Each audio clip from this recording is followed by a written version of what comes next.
یہ جب پینل بنا تو ابھی بن رہا ہی تھا تو پہلے ہی دوستوں نے کہنا شروع کر دیا کہ یار اتنے زیادہ غدار ایک ہی پینل میں. اور اس کے بعد ٹویٹر پہ بھی چلایا جن کے لگے ہوئے ہیں وظیفے اس حوالے سے ٹرولز کے کہ یہ را ایجنٹ ہیں, را ایجنٹ سارے آ رہے ہیں. اب حامد بھی صاحب نے بھی بات کی, عاصمہ شرازی صاحبہ نے بھی, ابصار عالم صاحب نے, باقیوں نے بھی, کہ جو غداری والا معاملہ ہے یہ تو فاطمہ جناح سے چل رہا ہے بلکہ ان سے بھی پہلے کا چل رہا ہے. اور را ایجنٹ اگر آپ دیکھیں کن کن کو کہا گیا ہے, فاطمہ جناح صاحبہ کے بعد بھٹو صاحب کو بھی, بی بی شہید کو بھی, نواز شریف صاحب کو بھی, الطاف حسین صاحب کو بھی, باچا خان صاحب کو بھی, بزنجو صاحب کو بھی, شیخ مجیب الرحمان. یعنی ایسا لگتا ہے کہ پاکستان کی سب سے مقبول پارٹی را ہے, کیونکہ جتنے ہی لیڈر ہیں وہ را کے کسی نہ کسی طرح ایجنٹ لگتے ہیں. یہی حال ہندوستان میں ہے. وہاں پہ جو شخص جو ہے وہ کوئی انسانی حقوق کی بات کرے, ہمارے جو دوست ہیں JNU میں, وہ آواز اٹھاتے ہیں کوئی آزادی کی, کوئی مودی سرکار کے خلاف جو ان کی اس وقت وہاں تحریک چل رہی ہے, تو ان پہ بھی فوراً الزام لگتا ہے یہ ISI ایجنٹ. وہاں پہ جو کسان ہیں, کسانوں کی تحریک ہے, وہ بھی ISI کروا رہی تھی. وہاں پہ جو ہماری ایک طرح سے ہم ان کو رول ماڈل مانتے ہیں اروندھتی رائے, وہ بھی ISI ایجنٹ ہیں. یعنی یہ جو جنرل ڈائر کی بات کر رہے تھے حامد میر صاحب, یہ سوچ کا نام بھی ہے, شخص کے نام بھی ہیں. وہ اب ہم آج کی جنرل ڈائر کا نام لے نہیں سکتے کیونکہ گھر بھی ہم نے جانا ہے, لیکن یہ ایک سوچ ہے بنیادی طور پہ کہ جو بھی شخص آپ کے خلاف بات کر رہا ہے, کوئی تنقیدی بات کر رہا ہے, وہ صرف چھوٹا موٹا کوئی مخالف نہیں ہے بلکہ وہ دشمن ہے. And you don't talk to an enemy, you eliminate an enemy. جو لاجک بن چکا ہے وہ اس وقت ایلیمینیشن کا ہے کہ آپ نے راستے سے ہٹا دینا ہے اس شخص کو جو کوئی کسی بھی طرح سے کوئی تنقیدی رائے رکھتا ہے. یہ کتاب, اس کا ایک مقصد اس سوچ کو چیلنج کرنا ہے, کیونکہ جو ہماری طرح کی ریاستیں ہوتی ہیں وہ صرف ہم سے ہمارے حال کے اندر ہی ہمارے اوپر جبر نہیں کرتی, وہ ہم سے ہمارا حافظہ بھی چھین لیتی ہیں. اگر آپ نے کسی پہ کو صحیح طرح سے کسی پہ حکمرانی کرنی ہے تو it's important to erase their past, جس کی ابھی داوڑ صاحب بھی بات کر رہے تھے. جب آپ کا ماضی آپ کا نہیں رہے گا تو آپ کا حال اور مستقبل بھی آپ کا نہیں رہے گا. اس لیے یاد رکھنا, لکھنا, پڑھنا, یہ صرف مجبوری میں نہیں کرنا چاہیے, یہ انقلابی کام ہے ایک ایسے دور میں جب آپ کی یادداشت ختم کرنے کی سازش کی جا رہی ہو. سو یہ اس اسپرٹ میں لکھا گیا ہے. میں نے اس کے اندر پولیٹیشنز کے اوپر کوئی زیادہ میں نے پولیٹیشنز کا کوٹ نہیں کیا, لیکن ایک کو میں نے کیا ہے اور میں چاہوں گا کہ ایک بہت بڑے ہمارے مفکر بھی ہیں, پولیٹیشین بھی ہیں, ان کا میں تھوڑا سا پڑھنا چاہوں گا. وہ کہتے ہیں time has come to end the political role of intelligence agencies in Pakistan. یہ میں نے نہیں کہا, انہوں نے کہا. They have ruined the country by manufacturing puppets. Agencies only promote those individuals it can control. They want controlled politicians, controlled judges and controlled bureaucrats. They manipulate elections to install puppets. A country cannot function like this. یہ عمران خان صاحب نے 2007 میں ایک تقریر میں کہا. اور اگر آپ لوگ یہ کتاب نہیں پڑھ سکتے تو اس کتاب کے میں جو ساری باتیں ہیں وہ 2012 سے پہلے تک عمران خان صاحب کے جتنے بھی حامد میر صاحب کے ساتھ انٹرویوز ہیں آپ وہ سن لیں, تقریباً اس میں یہی باتیں کی گئی ہیں جو اس کتاب میں کی گئی ہیں. اسی لیے تو آتے تھے وہ, اسی لیے سو یہ چیزیں ایک طرح سے ہمارے ہاں, یعنی اس کو ہم جھوٹ کی حکمرانی بھی کہہ سکتے ہیں کہ ایک جھوٹ نافذ کیا جاتا ہے, اور آہستہ آہستہ حالات یہ ہو گئے ہیں کہ لوگوں کو پتہ چلنا شروع ہو گیا. اب صرف معاملہ یہ نہیں ہے, ابھی آج آپ نے دیکھا اتنے زیادہ آپ لوگ سب انہی اسکولوں کے پڑھے ہوئے ہیں, انہی یونیورسٹیوں کے پڑھے ہوئے ہیں جہاں پہ اس وقت پروفیسر سے زیادہ کسی باہر والوں کی چلتی ہے. لیکن اگر آج آپ ادھر بیٹھے ہوئے ہیں تو اس کا مطلب ہے کہ لوگوں کو نظر آنا شروع ہو گیا ہے حقیقت سامنے. یہ جس طرح وہ ایمپررز نیو کلوتھس میں ایک بچہ تھا جس نے فائنلی کہہ دیا کہ بادشاہ ننگا ہے. چند بچے اس طرح کے سامنے آ چکے ہیں, ایسے طور بھی ہیں, ہم بھی اسی طرح کے اپنے آپ کو سمجھتے ہیں جو کہہ رہے ہیں, لیکن سوچ رہا ہر شخص یہی ہے. لوگوں کے ذہنوں میں, دلوں میں یہی بات ہے. اور یہ بات آہستہ آہستہ مجھے لگ رہا ہے عام ہوتی جا رہی ہے. پہلے سے بلوچ روتے تھے, پشتون روتے تھے, سندھی روتے تھے. اس وقت آپ جہاں جائیں گے, پنجاب کے دیہاتوں میں بھی جائیں گے, تو وہ یہی کہتے ہیں کہ نہیں جی وردی والے کریں گے, کوئی فیصلہ کریں گے تو یہ عذاب ختم ہوگا, ورنہ یہ حکومت نہیں جاتی. یہ پنڈوں تک بات آ چکی ہے, لوگوں کو معلوم ہے. اور مجھے امید ہے کہ یہ ہمارے جو دوست ہیں انٹیلیجنس ایجنسیز میں جو ادھر بھی آئے ہوئے ہیں, وہ بھی کوئی فیڈ بیک لیں گے, کیونکہ بہرحال ہماری اپنی ہے. مزمل نے بات کی ابھی ٹیبتھا کی, تو میں یہ قصہ ضرور سنانا چاہوں گا. اس کتاب میں اس کا ذکر بھی ہے کہ جب انہوں نے گھر پہ ہمارے ریڈ کیا ارمان لونی کے واقعے کے بعد, اور ساہیوال کے اوپر ہم مظاہرہ کر رہے تھے. ارمان لونی کے لیے ہم نے مظاہرہ کیا تھا اور ساہیوال کے لیے ہم کر رہے تھے, یعنی پشتون اور پنجابی دونوں کے لیے ہم آواز اٹھائے تھے, کیونکہ ہمارا ایشو انسانیت کا ایشو ہے. اور جب وہ گھر پہ آئے ریڈ کرنے اور ہم نکلے وہاں سے, تو میری وائف کو انہوں نے دیکھا, ان کے پاس لکھا ہوا تھا یہ این ڈی ایس کے ایجنٹ ہے. انہیں دیکھ کے انہیں لگا کہ یار یہ تو سی آئی اے نکل آئی ہے, تو وہ خود بھی پریشان ہو گئے, کنفیوز ہو گئے. ہمیں لے گئے, بہرحال مجھے وہ الگ لے گئے پورا. پہلے تو ان کو یہ ساتھ انہوں نے کہہ دیا کہ جی وارنٹ دکھائیں, تو وارنٹ تو وزیر اعظم نے کبھی نہیں کہا کہ انہیں کہ دکھائیں جب وہ آتے ہیں. انہوں نے کہا وہ کافی ایک پورا معاملہ بنا رہا, وہ بھی کنفیوز رہے. لے کر گئے مجھے, تو پورا انہوں نے انٹروگیشن یہ کی کہ یار ہم آپ کو کنونس یہ کرنا چاہتے ہیں کہ آپ کو غلط فہمی ہے, آپ پشتون ہمارے بھائی ہیں. میں 15 منٹ سنتا رہا, پھر میں کہا کیڑے پشتون؟ میں نے کہا آپ کہتے ہیں آپ پی ٹی ایم کے لیڈر نہیں ہیں, پشتون نہیں ہیں؟ میں نے کہا میں تو جٹ ہوں یار. وہ ہنستا, وہ پریشان ہو گیا, کہتا ہے آپ کے اس میں تو لکھا ہوا ہے آپ پشتون ہیں, پی ٹی ایم کے لیڈر ہیں. اور میں نے کہا تم میرے گھر پہ ریڈ کرنے کے لیے آئے ہو, تمہیں یہ نہیں پتا تم کس پہ کرنے آئے ہو. تو مجھے تو خود شرمندگی ہو رہی ہے کہ بہرحال ہے تو ہماری انٹیلیجنس ایجنسی نا, تو مقابلہ ہمارا اتنا سخت ہے. تو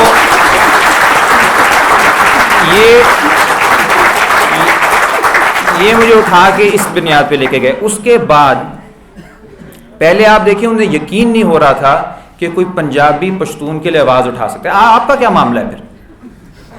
یار میں اسٹوڈنٹ ہیں, انسان ہیں, پاکستانی نہیں یار, یہ تو کوئی ایسی بات نہیں, یہ تو نہیں ہے کوئی بات, کوئی نہ کوئی اور چکر ہوگا.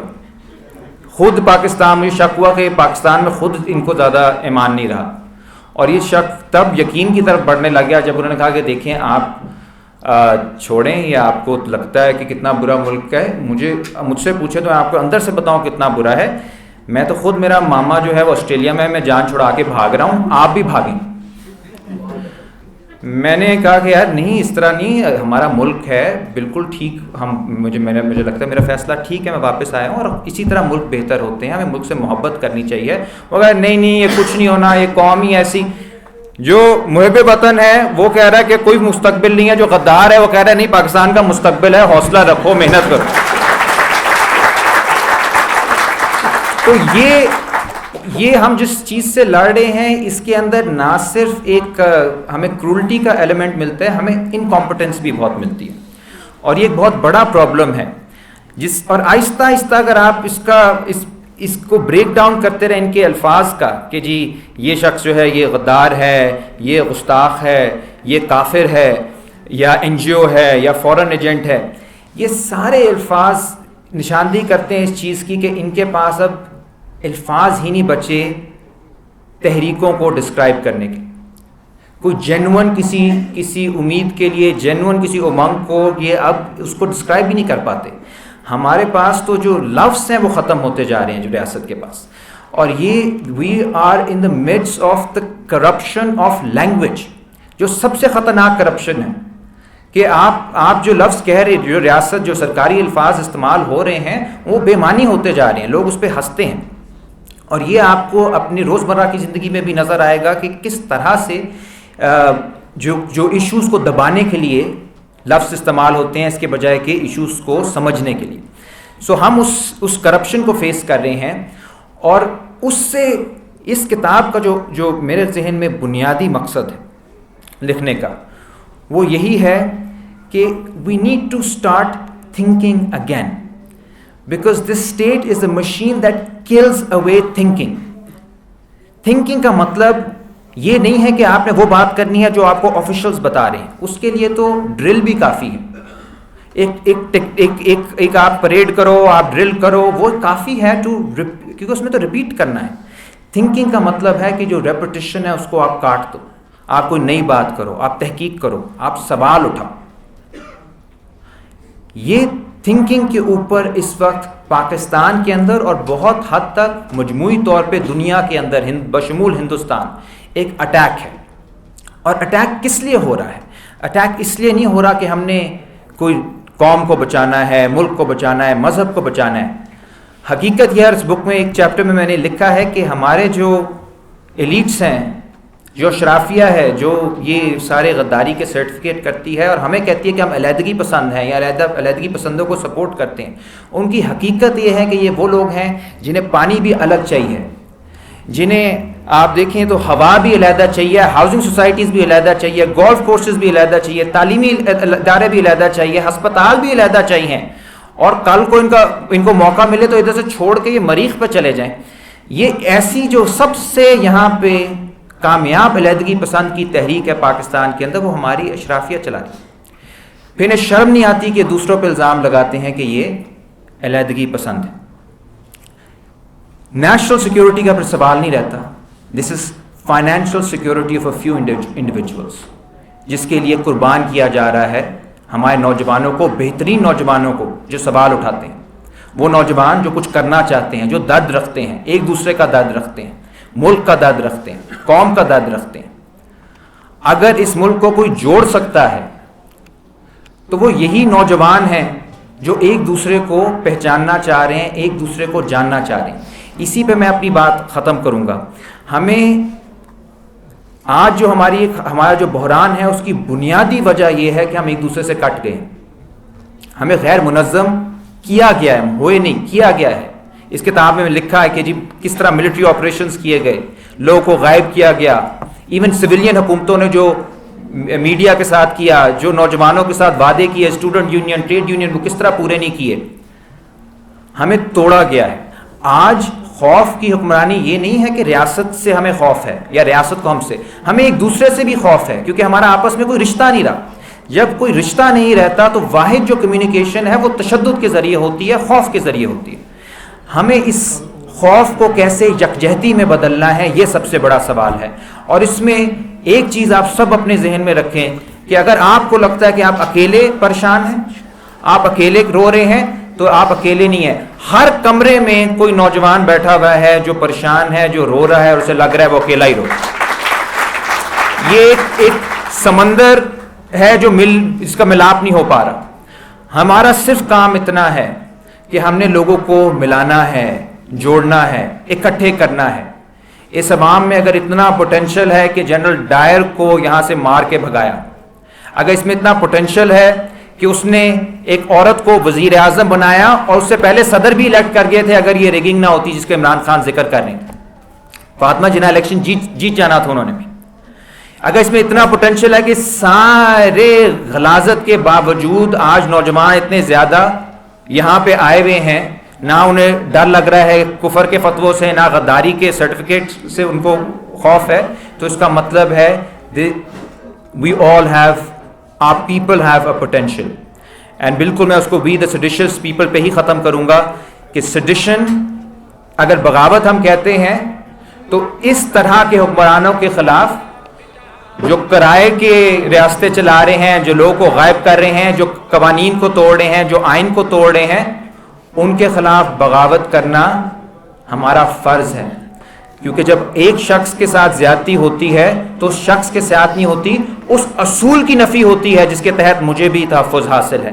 جس دن ہم سب کو سمجھ آ گئی کہ یہ کسی غیر کے ساتھ نہیں ہو رہا, یہ میری انسلٹ ہوئی ہے جو فاٹا میں ہوا ہے, میری انسلٹ ہوئی ہے جو بلوچستان میں ہوا ہے, میری انسلٹ ہوئی ہے جو کراچی میں کل رینجرز نے کیا ہے, میری انسلٹ ہوتی ہے جب اکاڑا ملٹری فارمز میں کسانوں کو ان کی زمینوں سے نکال دیا جاتا ہے. جس دن ہم نے اس کو پرسنل انسلٹ لیا تو اس دن پاکستان بھی مضبوط ہوگا اور ایک ایسی انقلابی تبدیلی آئے گی جس کی محفل ہم سب یہاں منتظر ہیں.